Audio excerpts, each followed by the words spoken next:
Learning to turn and jump simultaneously is very similar to how we practice turns and how we practice our jumps. So you have to have jumps down fairly well before you're even going to start learning these. And you have to be able to turn. And so those are your two big goals before you even attempt any of these. One of the first jumps we start learning though, it would be like a tour on layer. And we'll practice that in the first position so we can really feel our heels glued together.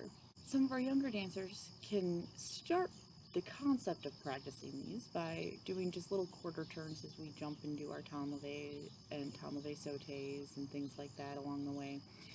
We just don't introduce anything more than that until we have a lot more under our belt. So we go about this the same way. You have to be able to do the movement flat, you have to be able to turn with that naturally, you have to be able to jump. Well, then we're going to start practicing doing quarter turns. So you take that position, whatever it may be, and you do a quarter turn with it. From there, you're going to try to do a half turn with it. From there, you try for the full rotation. From there, if you're able to, you can add in multiples like doubles or triples or whatever and see how many rotations you can get while in the air before you land.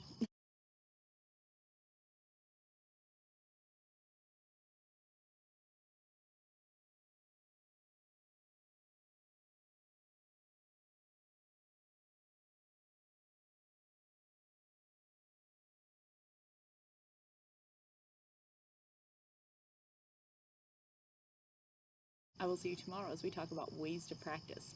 I will see you then.